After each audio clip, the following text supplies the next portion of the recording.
ಚಕ್ರವರ್ತಿ news, ಇದು ಭ್ರಷ್ಟರ ವಿರುದ್ಧ ಬ್ರಹ್ಮಾಸ್ತ್ರ. ನಮಸ್ಕಾರ ವೀಕ್ಷಕ, ಚಕ್ರವರ್ತಿ ನ್ಯೂಸ್ಗೆ ಸ್ವಾಗತ. ನಾನು ಚೇತನ್ ಶಿವಶಿಲ್ಪಿ. ಚಕ್ರವರ್ತಿ ನ್ಯೂಸ್ ನ ಸುದ್ದಿಗಳು ನಿಮ್ಗೆ ಸರಿಯಾಗಿ ತಲುಪ್ತಾ ಇಲ್ವಾ?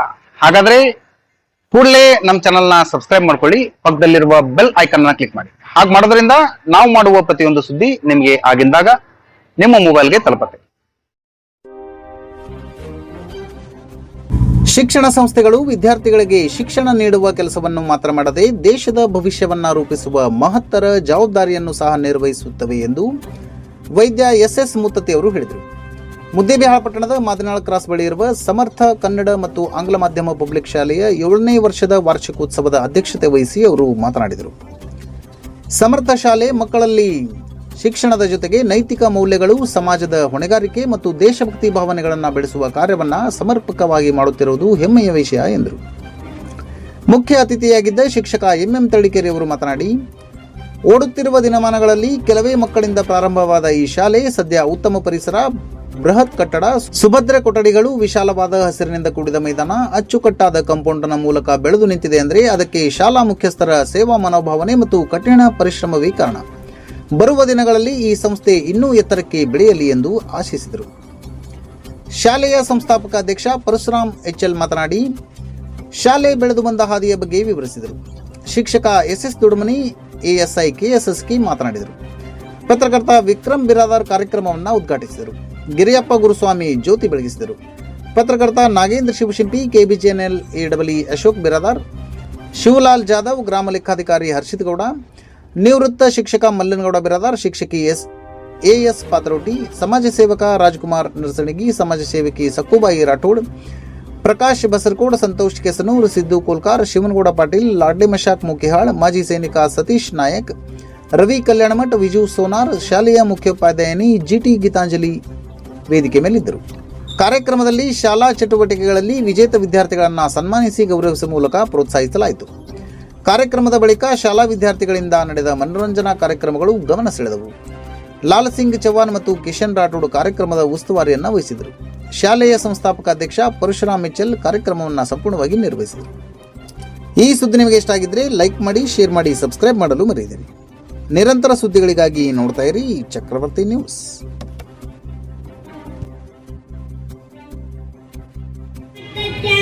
ಶಾಲೆ ಬಗ್ಗೆ ಕುರಿತು ಒಂದೆರಡು ಮಾತನಾಡುತ್ತೇನೆ. ಈ ಶಾಲೆಯಿಂದ ನಾನು ತುಂಬಾನೇ ಕಲಿತಿದ್ದೇನೆ. ಶಿಕ್ಷಣ ಇದ್ದು ಓದುವುದು, ಬರೆಯುವುದು ಎಲ್ಲವನ್ನು ನಮ್ಮ ಗೀತಾಂಬಿ ತುಂಬಾ ಚೆನ್ನಾಗಿ ಹೇಳಿಕೊಟ್ಟಿದ್ದಾರೆ. ನಮ್ಮ ಸ್ಕೂಲ್ನಲ್ಲಿ ಸಂಸ್ಕಾರ ಜೊತೆ ಒಳ್ಳೆಯ ಶಿಕ್ಷಣ ಕೊಡುತ್ತಾರೆ. ನಮ್ಮ ಶಾಲೆಯಲ್ಲಿ ಆಟ ಆಡುವುದಕ್ಕೆ, ಕಲಿಯುವುದಕ್ಕೆ ಒಳ್ಳೆಯ ಶಾಲೆ. ಇವೆಲ್ಲವನ್ನು ನಮ್ಮ ಎಲ್ಲ ಶಿಕ್ಷಕರಿಗೆ ಧನ್ಯವಾದಗಳು. ನಮ್ಮ ಶಾಲೆ ನಮ್ಮ ಹೆಮ್ಮೆ ಇಟ್ಟು ಹೇಳುತ್ತಾ ಅನಿಸಿಕೆಂದಿರುತ್ತೇವೆ. ಧನ್ಯವಾದ.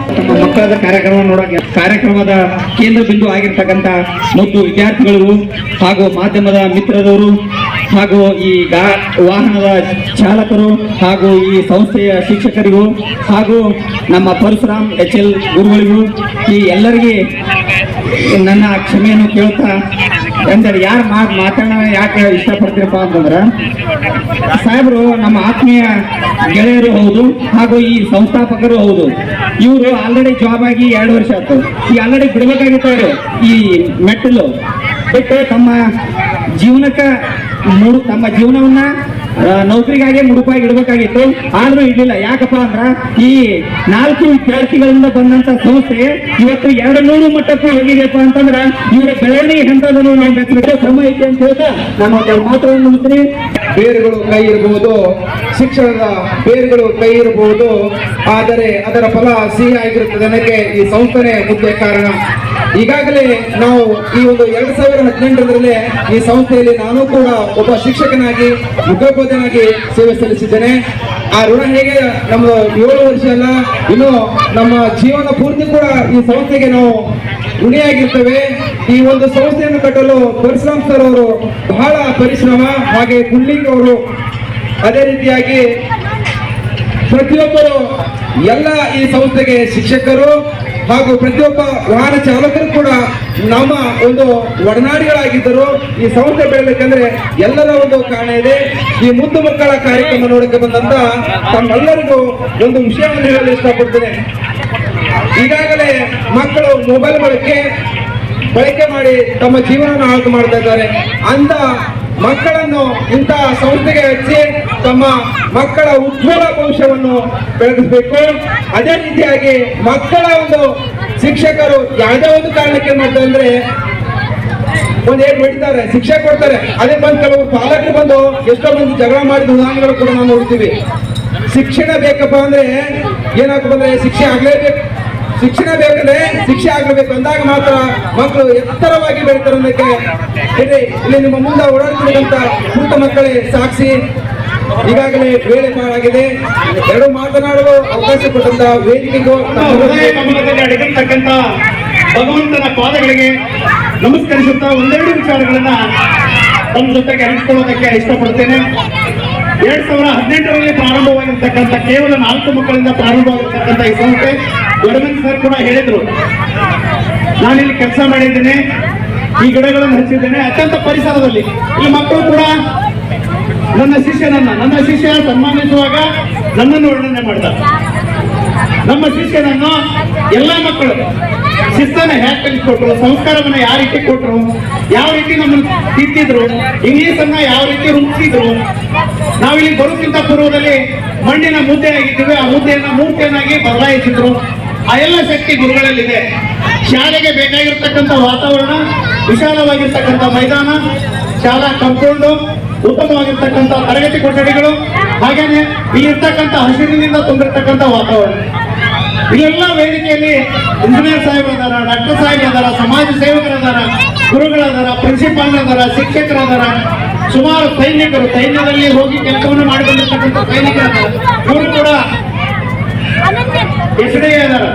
ಇವ್ರನ್ನೆಲ್ಲರನ್ನ ಕರೆಸಿ ತಮ್ಮ ತೋರಿಸ್ತಕ್ಕಂಥ ಉದ್ದೇಶ ಇಷ್ಟೇ, ತಮ್ಮ ಮಕ್ಕಳು ಕೂಡ ಉನ್ನತ ಹುದ್ದೆಗೆ ಏರಲಿ ಅಂತಕ್ಕಂಥದ್ದು. ಏನಾದ್ರೂ ನಿಜವಾಗ್ಲೂ ಯಾಕೆ ಇವ್ರನ್ನ ಪರಿಚಯ ಮಾಡಿಸ್ಕೊಡ್ತಾರ? ಸಮಾಜದಲ್ಲಿ ಪೊಲೀಸ್ ಇಲಾಖೆಯಲ್ಲಿ ಸೇವೆ ಸಲ್ಲಿಸ್ತಕ್ಕಂಥ PSI ಸಾಹೇಬರು ಬಂದಿದ್ರು, ಅವರನ್ನು ಕೂಡ ನಮ್ಮ ಮಾದರಿಯಾಗಲಿ ಮಕ್ಕಳು. ಇಲ್ಲಿರ್ತಕ್ಕಂಥ ಪ್ರತಿಯೊಂದು ಮಗು ಇಲ್ಲಿ ಬರ್ಬೇಕಾದ್ರೆ ಇಲ್ಲಿ ನಾವು ಕೂಡ ಮಾತಾಡ್ಬೇಕಾದ್ರೆ ಮೈಕ್ ಹಿಡ್ಕೊಂಡು ಹೋದ್ರು ಒಂಥರ ಏನೇನೋ ಮಾತಾಡ್ಬೇಕಂತ ಬಂದಿರ್ತಾವ, ಎಲ್ಲ ಹೋಗ್ಬಿಡ್ತಾವ. ಮಕ್ಕಳು ಕೂಡ ಎಷ್ಟು ಚೆನ್ನಾಗಿ ಮಾತಾಡಿದ್ರು. ಆ ಮಕ್ಕಳನ್ನ ವಿಡಿಯೋ ಮಾಡ್ಕೊಂಡ್ರಿ, ಜೊತೆಗೆ ಮಕ್ಕಳು ಮಾತಾಡ್ತಕ್ಕಂಥ ಮಾತುಗಳನ್ನು ತಾವು ಆಲಿಸಿದ್ರಿ. ಅವರೆಲ್ಲರ ಬಾಯಲ್ಲಿ ಬಂತು. ನಾನು ಇಲ್ಲಿ ಬರೋಕ್ಕಿಂತ ಪೂರ್ವದಲ್ಲಿ ಬಹಳ ನಾನು ಏನಾಗಿತ್ತು ಅಂತಂದ್ರೆ, ನಾನು ನನ್ನ ಮತಿ ಅಷ್ಟು ಬೆಳೆದಿರ್ಲಿಲ್ಲ. ಇಲ್ಲಿ ಬಂದಾಗ ನನ್ನ ಮತಿಗೆ ಬುದ್ಧಿಯನ್ನ ನೀಡಿ ನನ್ನ ಮತಿ ಹೆಚ್ಚಾಯಿತು ಅಂತ. ಅಕ್ಷರ ಅಂದರೆ ನಾಶ, ಅಕ್ಷರ ಅಂದರೆ ನಾಶವಾಗಿ ಇರ್ತಕ್ಕಂಥದ್ದು. ಯಾರು ಕಳ್ಕೊಳ್ಳೋದಿಲ್ಲ ಅಕ್ಷರ. ಆ ಅಕ್ಷರವನ್ನ ಇಲ್ಲಿ ನೀಡಿದ್ದಾರೆ. ಬರದಿರುವುದರ ಅಡಿಕೆಯಲ್ಲಿ ಬಂದಿ ಹೋದ ಮರೆಯುತ್ತಿರು, ಗುರುತಿಸಿ ಹೊರತಿ ಹೋದರು ದೇವರ ನಡುವೆ ಇರುವ ಭಾಗ್ಯವ ನೆನೆದು ಬಾರನೆಂಬುದರ ಮರೆ, ವರ್ಷಕ್ಕೆ ದಾಳಿದು ಮಂಕುತಿಮ್ಮ ಎನ್ನುವ ಮಂಕುತಿಮ್ಮನ ಕೆಟ್ಟದಂತೆ ನಮ್ಮನ್ನು ಕೂಡ ಕರೆಸಿ ಗೌರವಿಸಿ ಸನ್ಮಾನಿಸಿರ್ತಕ್ಕಂಥ ಈ ಒಂದು ಸಂಸ್ಥೆಗೆ ನಾವು ಕೂಡ ಋಣಿಯಾಗಿರಲು ಬಯಸುತ್ತೇನೆ. ಸುಂದರ ಪರಿಸರದಲ್ಲಿರ್ತಕ್ಕಂಥ ಈ ಶಾಲೆ ಹಿಂದಿನ ಕಾಲದ ಗುರುಕುಲ ಸಂಸ್ಕೃತಿಯನ್ನ ಓದ್ತಕ್ಕಂಥ ಶಾಲೆಯಾಗಿದೆ. ಈ ಶಾಲೆ ಇವತ್ತು ಸುಮಾರು 200 ಮಕ್ಕಳು ಈ ಶಾಲೆಯಲ್ಲಿ ಓದ್ತಾ ಇದ್ದಾರೆ. ಈ ಮಕ್ಕಳಿಗೆ ಪರಿಶ್ರಮ ಕೊಟ್ಟು ಶಿಕ್ಷಣವನ್ನು ಅತಿ ಹೆಚ್ಚನ್ನು ಫೀಸ್ ಕೂಡ ಹೆಚ್ಚಳ ಇದೆ. ನಾವು ರಸ್ತೆಯಿಂದ ಮಕ್ಕಳಿಗೆ ಸುಮಾರು 1 ಕಿಲೋಮೀಟರ್ ಒಳಗಡೆ ಬಂದು ಸೇಫ್ ಆಗಿರ್ತಕ್ಕಂಥ ಗ್ರಾಮೀಣ ಸಿಗ್ತಕ್ಕಂಥ ಪ್ರದೇಶದಲ್ಲಿ ಶಾಲೆಯನ್ನು ಕರೆದು ಉನ್ನತ ಶಿಕ್ಷಣ ಕೊಡುವ ಸಂಸ್ಥೆ ಯಾವುದಾದ್ರೂ ಇದ್ರೆ ಅದು ಸಮರ್ಥ ಅಂತ ಹೇಳುವುದರಲ್ಲಿ 2 ಮಾತಿಲ್ಲ. ಆ ಶಾಲೆಗೆ ತಮ್ಮ ಮಕ್ಕಳನ್ನು ಹಚ್ಚಿ ಆ ಮಕ್ಕಳ ಉಜ್ವಲವಾದ ಭವಿಷ್ಯವನ್ನ ಬೆಳೆಸ್ತೀರಿ.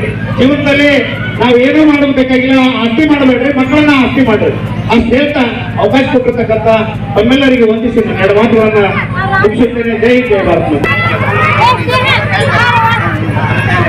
ಎಲ್ಲ ಪಾಲಕರಲ್ಲಿ ವಿನಂತಿಸಿಕೊಳ್ತೇನೆ, ಊಟದ ವ್ಯವಸ್ಥೆ ಇದೆ. ತಾವ್ಯಾರು ಕೂಡ 16 ವಿದ್ಯಾರ್ಥಿಗಳು 32 ಇತರ ಗಮನ ಪ್ರಾಪ್ತ ಇವತ್ತು 198 ಅಂದ್ರೆ 200 ವಿದ್ಯಾರ್ಥಿಗಳನ್ನ ಈ ಶಿಕ್ಷಣ ಸಂಸ್ಥೆ ವಿದ್ಯೆಯನ್ನು ಕೊಡ್ತಾ ಇದೆ. ಇವತ್ತು ಈ ಶಿಕ್ಷಣ ಸಂಸ್ಥೆ ನಿಜವಾಗಿ ಹೇಳ್ಬೇಕಪ್ಪ ಅಂತಂದ್ರೆ ಕೇವಲ ಇದು ಏನು ಅಭಿವೃದ್ಧಿ ಇರಲಿಲ್ಲ. ಈ ಶಾಲೆ ಆದ ನಂತರ ಬಹಳಷ್ಟು ಅಭಿವೃದ್ಧಿ ಆಗಿರುವಂತದ್ದು. ಇವತ್ತು ನೋಡ್ರಿ, ಹೊರಗಡೆಲ್ಲ ಮನೆಗಳಾಗಿದ್ದಾವೆ ಮತ್ತು ಸಾಕಷ್ಟು ಅಭಿವೃದ್ಧಿ ಆಗಿರುವಂತದ್ದು. ಇವತ್ತು ಈ ಶಿಕ್ಷಣ ಸಂಸ್ಥೆ ಏನ್ ಮಾಡ್ತಾ ಇದೆಯಪ್ಪ ಅಂತಂದ್ರೆ, ಯಾವುದೇ ವಿದ್ಯಾರ್ಥಿಯಾಗಿರಲಿ ಸತ್ಯ ಪ್ರಮಾಣ ಮಾಡಿ, ಈ ಸರಸ್ವತಿ ಮೇಲೆ ಸತ್ಯ ಪ್ರಮಾಣ ಮಾಡಿ ಹೇಳ್ತೀನಿ, ಆಣೆ ಮಾಡಿ ಹೇಳ್ತಾ ಇದ್ದೇನೆ, ಯಾವ ವಿದ್ಯಾರ್ಥಿಗೆ ಓದಲಿಕ್ಕೆ ಬರೀಲಿಕ್ಕೆ ಬರುವುದಿಲ್ಲವೋ ಅಂತ ವಿದ್ಯಾರ್ಥಿಗಳ ನೀವು ತಂದು ಬಿಡಿ. 100% ಅವರು ಶಾಣೆ ಆಗಲಿಲ್ಲಪ್ಪ ಅಂತಂದ್ರೆ ನಾನು ಈ ಶಾಲೆಯನ್ನ ದೇಶಕ್ಕೆ ಅವತ್ತೇ ಕಿತ್ತಿಸ್ತೀನಿ ವಿದ್ಯಾರ್ಥಿಗಳು. ಇವತ್ತು ನಿಜವಾಗಿ ಹೇಳ್ತಿದ್ರೆ ಮತ್ತು ವಿಚಾರ ಆಗುವಂತ ವಿದ್ಯಾರ್ಥಿ ಮಾತಾಡೋದು ಅವ್ರ ಬಗ್ಗೆ ಹೇಳಿದ್ರೆ ನನಗೆ ಇಷ್ಟ ಎಷ್ಟು ಹೆಮ್ಮೆ ಅನ್ಸುತ್ತೆ.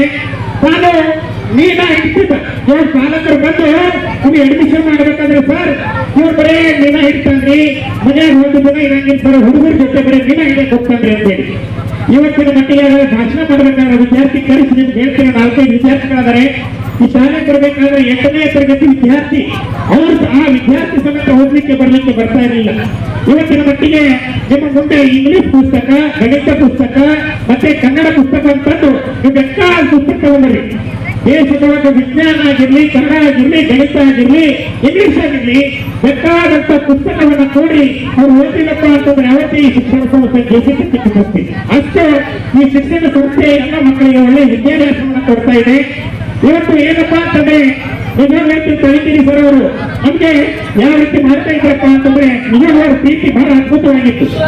ನಾವು ಮಣ್ಣಲ್ಲಿ ಆಡಿಸ್ತಾ ಇದ್ರು, ನಮಗೆ ಮಣ್ಣಲ್ಲಿ ಯಾವ ರೀತಿ ಆಡಿಸ್ತಾ ಇದ್ರು ಅದೇ ರೀತಿ ಕ್ಲಾಸಿಗೆ ಹೋದಾಗ ಹುಡುಗ ಮಗನೇ ಹಿಂಗ್ ಮಾಡಬಾರ್ದು, ಹಿಂಗ್ ಮಾಡಬೇಕು ಕಂಡ ಅಂತೇಳಿ ಎಷ್ಟು ಪ್ರೀತಿಯಿಂದ ಕಲಿಸ್ತಾ ಇದ್ರು ಅಂತಂದ್ರೆ ಅದೇ ಸ್ವಭಾವ ಅವರ ಒಂದು ಸ್ವಭಾವವನ್ನು ನಾನು ಇಟ್ಟುಕೊಂಡು ಈ ಶಿಕ್ಷಣ ಸಂಸ್ಥೆಯನ್ನ ನಡೆಸ್ತಾ ಇದ್ದೇನೆ. ಇವತ್ತು ನಾನು ಒಂದೇ ಅಲ್ಲ, ಇಲ್ಲಿರುವಂತ ಎಲ್ಲ ಶಿಕ್ಷಕರಾಗಿರ್ಬೋದು, ಚಾಲಕರಾಗಿರ್ಬೋದು, ಮತ್ತೆ ಕ್ಲರ್ಕ್ ಅವರಾಗಿರ್ಬೋದು, ಅಟೆಂಡರ್ ಆಗಿರ್ಬೋದು, ಪ್ರತಿಯೊಬ್ಬರು ಕೂಡ ಈ ಶಿಕ್ಷಣ ಸಂಸ್ಥೆ ಸಲುವಾಗಿ ದುಡಿತಾ ಇದ್ದಾರೆ. ಪ್ರತಿಯೊಬ್ಬರು ಕೂಡ ಈ ಶಿಕ್ಷಣ ಸಂಸ್ಥೆಗೆ ಚಿರಋಣಿಯಾಗಿದ್ದಾರೆ. ಅವರ ಪ್ರೀತಿಗೆ, ವಿಶ್ವಾಸಕ್ಕೆ ನಾನು ಯಾವತ್ತೂ ಕೂಡ ಚಿರಋಣಿಯಾಗಿದ್ದೀನಿ. ಇವತ್ತು ಈ ಶಿಕ್ಷಣ ಸಂಸ್ಥೆಯಲ್ಲಿ ಕೆಲಸ ಮಾಡಿ ಇವತ್ತು ನನಗೆ ಸರ್ಕಾರಿ ನೌಕರಿ ಲಭಿಸಿದೆ. ಯಾವುದು ನೀರಾವರಿ ಇಲಾಖೆಯಲ್ಲಿ ನಾವು 7 ಮನುಷ್ಯರು ಬಂದಿದ್ರು, ಇನ್ನೊಂದು ಹೋಗುವಾಗ ಬಹಳ ದೂರ ಮಾಡಿದ್ದೀನಿ ನೀವು ಅಂತ ಹೇಳ್ತಾರೆ. ನಿಜವಾಗ್ಲೂ ಹೇಳ್ತೀನಿ, ಇವತ್ತು ನನ್ನ ಪ್ರೇರಣೆ ಯಾರಪ್ಪ ಅಂದ್ರೆ ಡಾಕ್ಟರ್ B.R. ಅಂಬೇಡ್ಕರ್, ಬಾಬಾ ಸಾಹೇಬ್ ಅಂಬೇಡ್ಕರ್ ಅವರು ಮತ್ತು ಬಸವಣ್ಣನವರು. ನಾನು ಯಾವತ್ತೂ ಆ ಇಬ್ಬರು ನನ್ನ ಜೀವನದ ಹೀರೋಗಳು. ಯಾವತ್ತೂ ನೀವು ಯಾರನ್ನಾದ್ರೂ ಹೀರೋನಾಗಿ ನೀವು ಹೇಳ್ತೀವಿ, ನನ್ನ ಐಶ್ವರ್ಯ ರೈ ನನ್ನ ಹೀರೋಯಿನಿ, ಉಪೇಂದ್ರ ನನ್ನ ಹೀರೋ, ದರ್ಶನ್ ನನ್ನ ಹೀರೋ, ಇಬ್ಬರೇ ನನಗೆ ನನ್ನ ಜೀವನದಲ್ಲಿ ಇಬ್ಬರೇ ಹೀರೋ. ಒಬ್ರು ಡಾಕ್ಟರ್ B.R. ಅಂಬೇಡ್ಕರ್ ಅವರು ಮತ್ತು ಬಸವಣ್ಣನವರು. ಇವರಿಬ್ಬರನ್ನು ನಾನು ಪ್ರೇರಣೆಯನ್ನಾಗಿಟ್ಟುಕೊಂಡು BSc, B.Ed, M.Ed, PhD ಎಲ್ಲರಿಗೂ ಕೂಡ ನಾನು ಸ್ಟಡಿಯನ್ನು ಮಾಡಿ ಇವತ್ತು ಕೇವಲ SDA ಪೋಸ್ಟಿಗೆ ನೀರಾವರಿ ಇಲಾಖೆಯಲ್ಲಿ ನಾನು ಕೆಲಸ ಮಾಡ್ತಾ ಇದ್ದೀನಿ. ಅದು ನಿಮ್ಮ ಪ್ರೀತಿ, ವಿಶ್ವಾಸ, ನಿಮ್ಮ ಮಕ್ಕಳ ಆಶೀರ್ವಾದದಿಂದ ಇವತ್ತೊಂದು ಗೊತ್ತಿದೆ. ಅಂದ್ರೆ ಒಂದು ನಿಜವಾಗಿ ಹೇಳ್ತೀನಿ, ನಾನು ಸರ್ಕಾರಿ ಈ ಸಂಸ್ಥೆ ಮಾಡಿದ್ಮೇಲೆ ಸರ್ಕಾರಿ ನೌಕರಿನೇ ಬೇಡ ಅಂತ ಬಿಟ್ಟಿದ್ದೆ. ಎಷ್ಟೋ ನೌಕರಿಗಳು ಬಂದು ಬೇಡ ಅಂತ ಬಿಟ್ಟೆ, ಶಿಕ್ಷಕನ ಹುದ್ದೆ ಬಂತು ಬೇಡ ಅಂತ ಬಿಟ್ಟೆ. ಯಾವಾಗ ನನ್ನ ಶತ್ರುಗಳು ನನಗೆ ಆಶೀರ್ವಾದ ಮಾಡಿದ್ರು, ಏನಂತ ಹೇಳಿ ಬಹಳ ಅದ್ಭುತವಾದ ಆಶೀರ್ವಾದ ಮಾಡಿದ್ರು. ಅವರು ಏನಂತ ಆಶೀರ್ವಾದ ಮಾಡಿದ್ರು, ನೀವು PhD ಮಾಡಿದ್ರೇನಾಯ್ತು, ಸರ್ಕಾರಿ ನೌಕರಿ ಬೇಕಂದ್ರು. ಅವರ ಆಶೀರ್ವಾದದಿಂದ ಇವತ್ತು ಸರ್ಕಾರಿ ನೌಕರಿ ಪಡ್ಕೊಂಡಿದ್ದೀನಿ. ನಾನು SSLC ಮೇಲೆ ನೌಕರಿ ಹೋಗಿದ್ದೇನೆ, ನಾನು PUC ಮೇಲೆ ನೌಕರಿ ಹೋಗಿದ್ದೀನಿ. ಇನ್ನೂ ಸಾಕಷ್ಟು ಅವಕಾಶ ಸಿಕ್ಕರೆ ಮೊನ್ನೆ ನಾನು APSC ಎಕ್ಸಾಮ್ ಅಲ್ಲಿ ಒಟ್ಟು 24 ಎಕ್ಸಾಮ್ಗಳು ಒಟ್ಟಾರೆ ಒಂದೇ ಬಾರಿಗೆ ಮೊದಲನೇ ಅಟೆಂಪ್ಟ್, ಮೊದಲನೇ ಪಾಸ್. ಈ ಸಂಸ್ಥೆ ಶಿಕ್ಷಣ ಕೊಟ್ಟಿರುತ್ತದೆ. ಆ ಕೊಟ್ಟಂತ ಶಿಕ್ಷಣ ನನಗೆ ಶಿಕ್ಷೆಯಾಗಿದೆ. ಮತ್ತೆ ನಮ್ಮ ಗುರುಗಳು ಯಾವತ್ತೂ ಹೇಳ್ತಾ ಇದ್ರು, ಒಳ್ಳೆಯದನ್ನ ಮಾಡಬೇಕು, ಕೆಟ್ಟದನ್ನ ಮಾಡಬಾರ್ದು ಅಂತ ಹೇಳಿ ಅದೇ ದಾರಿಯಲ್ಲಿ ನಡೀತಾ ಇದ್ದೀವಿ. ಯಾವತ್ತು ಶಿಕ್ಷಣ ಇನ್ನೊಂದು ನಮಗೆ 10 ರೂಪಾಯಿ ಖರ್ಚಾದ್ರೂ ಪರವಾಗಿಲ್ಲ, ಬೇರೆಯವ್ರ 10 ರೂಪಾಯಿ ಕಿಮ್ಮತ್ ಬೇಡ, ಈ ಮಾರ್ಗದಿಂದ ನಾವು ನಡೀತಾ ಇರೋರು. ಹಾಗಾಗಿ ಇವತ್ತು ಮಾತಾಡೋರು ನೋಡಿ ಮಾತಾಡ್ತಾರ್ರಿ. ನಿಜವಾಗ್ಲೂ ಹೇಳ್ಬೇಕಂದ್ರೆ ಅವ್ರೇನ್ ಮಾಡ್ತಾರಿ, ಯಾವ ನೋಡ್ರಿ ನಾನೇ ಹೊತ್ತಾಗ ಸ್ವಾನುಭವ ಸಹಜ. ಏನಾದ್ರು ಆನೆ ತಲೆ ಕೇಳಿಸ್ಕೊಂಡಿರ್ತಪ್ಪ ಅಂತಂದ್ರೆ ಶ್ವಾನಗಳು ಅವಾಗ ಏನ್ ಮಾಡ್ತಾವೆ, ಕಚಲಿಗೆ ಹೋಗ್ತಾವೆ. ಆನೆ ಯಾವ್ದಾರ ಸೇರ್ ಮಾಡ್ಬೇಕು ಅನ್ನೋದು ಗೊತ್ತಾ ಇರುತ್ತೆ. ಅದಕ್ಕೆ ಏನ್ ಹೇಳ್ತಾರಪ್ಪ ಅಂತಂದ್ರೆ ಬಹಳ ಅದ್ಭುತವಾಗಿ ಹೇಳ್ತಾರೆ ಬಸವಣ್ಣನವರು, ಕೊಲಬೇಡ ಕೊಲಬೇಡ, ಒಂದು ಬೀದಿ ನಾಯಿ ಇನ್ನೊಂದು ಬೀದಿ ನಾಯಿ ಯಾಕೆ ಬರಂಗಿಲ್ಲ, ಎರಡು ಬಿಚ್ಚಾಡ್ತಿರ್ತಾವೆ. ಅವ್ರು ಬಿಡ್ಸಾಕ್ ಹೋದ್ರೆ ನಾವು ಎರಡು ಬಿಚ್ಚಾಡ್ತಾ ಇರ್ತೇವೆ ಅಂತ ಈ ಸಮಾಜದಲ್ಲಿ ನಾವು ಬದುಕ್ತಾ ಇದ್ದೀವಿ. ಯಾವತ್ತು ನಮ್ಮವರು ಒಂದು ಕಥೆಯನ್ನು ಹೇಳಿಕ್ಕೆ ಇಷ್ಟಪಡ್ತೇನೆ. ಒಂದು ಬೋಟ್ ಹೋಗ್ತಾ ಇತ್ತು, ಅಂದ್ರೆ ಹಡಗು ಹೋಗ್ತಾ ಇತ್ತು. ಹಡಗಿನಲ್ಲಿ 4 ದೇಶದವರಿದ್ರು. ಭಾರತ ದೇಶದವರು ಅಮೆರಿಕದವರು ಬಂದ್ರೆ ಅಮೆರಿಕದವರು ಏನ್ ಮಾಡಿ ಸತ್ಯ ಇವತ್ತು ಈ ಸಂಸ್ಥೆ ಊಟ ಮಾಡಲಿಕ್ಕೆ ಸರ್ಕಾರಿ ನೌಕರಿ ಕೊಟ್ಟಿದೆ ಅಂತ ಅಂತಂದ್ರೆ ಈ ಸಂಸ್ಥೆಗೆ ನಾನು ಚಿರಋಣಿಯಾಗಿದ್ದೀನಿ. ನಿಜವಾಗಿ ಹೇಳ್ತೀನಿ, ಈಗ ನಾವೇ ಬೇಸಿಗೆ ರಜೆಯಲ್ಲಿ ಎಲ್ಲಾ ಮಕ್ಕಳಿಗೆ, ಬಡ ಮಕ್ಕಳಿಗೆ ಕೇವಲ 2,200 ರೂಪಾಯಿ ವಾಹನ ಸಹಿತವಾಗಿ ನನ್ನ 4 ತಿಂಗಳ ಪೇಮೆಂಟ್ ಅನ್ನು ಈ ಸಂಸ್ಥೆಗೆ ಕೊಡ್ತಾ ಇದ್ದೇನೆ. ಅದರ ಜೊತೆಗೆ ಹಾಸ್ಟೆಲ್ಗೆ ಬರುವಂತ ವಿದ್ಯಾರ್ಥಿಗಳಿಗೆ ಕೇವಲ 4,500 ರೂಪಾಯಿ ಅವರಿಗೂ ಕೂಡ ನಾನು ಅಷ್ಟೆಲ್ಲ ಅರ್ಧ ಫೀಯನ್ನು ಕಟ್ಕೊಂಡು ಅವರಿಗೆ ಅರ್ಧ ಫೀಯಲ್ಲಿ ಮಾತ್ರ ನಾನು ಶಿಕ್ಷಣ ಕೊಡುವಂತ ಕೆಲಸವನ್ನು ಮಾಡ್ತಾ ಇದ್ದೇನೆ. ನನ್ನ ಸರ್ಕಾರಿ ನೌಕರಿ ಎಷ್ಟಾದರೂ ಬರಲಿ ಆ ದೂರತ್ತ ಅಮೌಂಟ್ ಅಲ್ಲಿನೇ ಈ ಸಂಸ್ಥೆಗೆ ಕೊಡ್ತಾ ಇದ್ದೇನೆ. ಈ ಸಂಸ್ಥೆಗೆ ನಾನು ಚಿರಋಣಿಯಾಗಿದ್ದೀನಿ. ಈ ಸಂಸ್ಥೆಯಿಂದ ಒಂದು ಹೊತ್ತು ಊಟ ಮಾಡ್ತಾ ಇದ್ದೀನಪ್ಪ ಅಂತಂದ್ರೆ ನಾನು ಎಷ್ಟು ಹೇಳಿದ್ರೆ ಈ ಸಂಸ್ಥೆ ಬಗ್ಗೆ ಕಡಿಮೆ ಇದೆ. ನಿಜವಾಗ್ಲೂ ಹೇಳ್ತೀನಿ, ಸೃಷ್ಟಿ ಕಾಂಬ್ಳೆ ಮತ್ತೆ ಮುತ್ತು ವಣಿಕ್ಯಾಳ್ ಈ ವಿದ್ಯಾರ್ಥಿಗಳು ದಯವಿಟ್ಟು ವೇದಿಕೆ ಮೇಲೆ ಬರೋಣ. ಹೇಳ್ತಾ ಇದ್ದೀವಿ ವಿದ್ಯಾರ್ಥಿಗಳು ಮುತ್ತು ವಣಿಕ್ಯಾಳ್ ಅಂತ ಹೇಳಿ, ಬೇಕಾದ್ರೆ ನಾನು ಸುಳ್ಳಲ್ಲ, ಅವ್ರ ಮನೆಗೆ ಹೋಗ್ರಿ, ಅವ್ರ ಅಪ್ಪನೂ ಭೇಟಿಯಾಗ್ರಿ. ಸರ್ ಸುಳ್ಳು ಹೇಳ್ತಿಲ್ಲ, ಸುಳ್ಳು ಯಾವತ್ತೂ ಹೇಳೋದಿಲ್ಲ. ಬೇಕಾದ್ರೆ ಅವ್ರ ಮಾಮ ಅವರಿಗೆ ಅವ್ರ ಮಾಮ ಅಡ್ಮಿಷನ್ ಮಾಡಕ್ ಬಂದಿದ್ರು, ಅವ್ರಿಗೆ ಸ್ಪಷ್ಟವಾಗಿ ಕೇಳಿ ಏನ್ ಕೂಡ ಬರ್ತಾ ಇರಲಿಲ್ಲ ಅವನಿಗೆ. ಇವತ್ತಿನ ಮಟ್ಟಿಗೆ ಕಟ್ಟಾದಂತ ಪುಸ್ತಕ ತಂದ್ಕೊಡ್ರಿ, ಓದ್ಲಿಲ್ಲಪ್ಪ ಅಂತಂದ್ರೆ ನಿಮ್ಮ ಮನೆಗೆ ಬಂದ ಜೀತವಾಗಿರ್ತಿದ್ದಾನೆ ಮೊನ್ನೆದು. ಮತ್ತೆ ಈ ಸೃಷ್ಟಿ ಕಾಂಬ್ಳೆ 8ನೇ ತರಗತಿ ಮಗು, 8ನೇ ತರಗತಿ ಮಗು ಒಂದು ಅಕ್ಷರ ಸಮೇತ ಬರ್ತಾ ಇರಲಿಲ್ಲ. ಅಂತ ಮಗು ಎಂತ ಜಾಣ ಆಗಿದೆಯಪ್ಪ ಅಂತಂದ್ರೆ ಎಲ್ಲವನ್ನ ಓದುವಂಥದ್ದು ಬರೆಯುವಂತ ಮಾಡ್ತಾ ಇದೆಯಪ್ಪ ಅಂತಂದ್ರೆ ಅದಕ್ಕೆ ಈ ಸಂಸ್ಥೆ ಕಾರಣ. ಇದರಿಂದ ನಾವು ಸಾಕಷ್ಟು ಮಾತಾಡಬೇಕನ್ನೋದಿತ್ತು. ನಮ್ಮ ಎಲ್ಲರಿಗೂ ಊಟದ ವ್ಯವಸ್ಥೆ ಇದೆ, ತಾವು ದಯವಿಟ್ಟು ಊಟವನ್ನು ಮಾಡಿ. ಮತ್ತೆ ಮುಖ್ಯ ವಿನಾಯಕ್, ನಾನು 3ನೇ ತರಗತಿಯಲ್ಲಿ ಓದುತ್ತಿದ್ದೇನೆ. ನನ್ನ ಹೆಮ್ಮೆ ಶಾಲೆ ಹಾಗೂ ಸಮರ್ಥ ಶಾಲೆ ಬಗ್ಗೆ ಒಂದೆರಡು ಮಾತನಾಡಲು ಇಷ್ಟಪಡುತ್ತೇನೆ. ಮೊದಲು ನನ್ನ ಪ್ರೀತಿಯ ಶಿಕ್ಷಕರಿಗೆ ಧನ್ಯವಾದಗಳು. ನಮ್ಮ ಶಿಕ್ಷಕರು ಮೊದಲು ಬಂದಿದ್ದಾಗಿ ಬರೆಯಲು ಸ್ಪಷ್ಟವಾಗಿ ಓದಲು ಜೊತೆಗೆ ಶಿಸ್ತು ಪಾಠ ಕೂಡ ಹೇಳ್ಕೊಟ್ಟಿದ್ದಾರೆ. ಅದರಂತೆಯೇ ಈ ವೇದಿಕೆ ಮೇಲೆ ಇವತ್ತು ಈ ವೇದಿಕೆ ಮೇಲೆ ಬರುವ ಕಾರಣವೇ ನಮ್ಮ ಸಮರ್ಥ ಶಾಲೆ. ಮುಂದಿನ ಶಿಕ್ಷಕರು ಈ ಶಾಲೆ ಬಗ್ಗೆ ಎಷ್ಟು ಹೇಳಿದರೂ ಕಡಿಮೆನೆ. ಈ ಶಾಲೆ ಸುತ್ತಮುತ್ತ ವಾತಾವರಣ ತುಂಬಾ ಚೆನ್ನಾಗಿ ಕಾರ್ಯಕ್ರಮಗಳು ಕೊಟ್ಟಿದ್ದಾರೆ. ಇನ್ನು ನಾವು ಒಂದು ಕಾರಣವೇ ನಮ್ಮ ಸಮರ್ಥ ಶಾಲೆ. ಈ ಶಾಲೆ ಅಂದರೆ ನನಗೆ ತುಂಬಾ ಇಷ್ಟ. ಈ ಶಾಲೆ ತುಂಬಾ ಚೆನ್ನಾಗಿದೆ. ಎಷ್ಟು ಹೇಳೋದನ್ನು ಧನ್ಯವಾದಗಳು. ಈ ಸುದ್ದಿ ನಿಮಗೆ ಇಷ್ಟ ಆಗಿದ್ರೆ ಲೈಕ್ ಮಾಡಿ, ಶೇರ್ ಮಾಡಿ, ಸಬ್ಸ್ಕ್ರೈಬ್ ಮಾಡಲು ಮರೆಯದಿರಿ. ನಿರಂತರ ಸುದ್ದಿಗಳಿಗಾಗಿ ನೋಡ್ತಾ ಇರಿ ಚಕ್ರವರ್ತಿ ನ್ಯೂಸ್. ಇದು ಭ್ರಷ್ಟರ ವಿರುದ್ಧ ಬ್ರಹ್ಮಾಸ್ತ್ರ.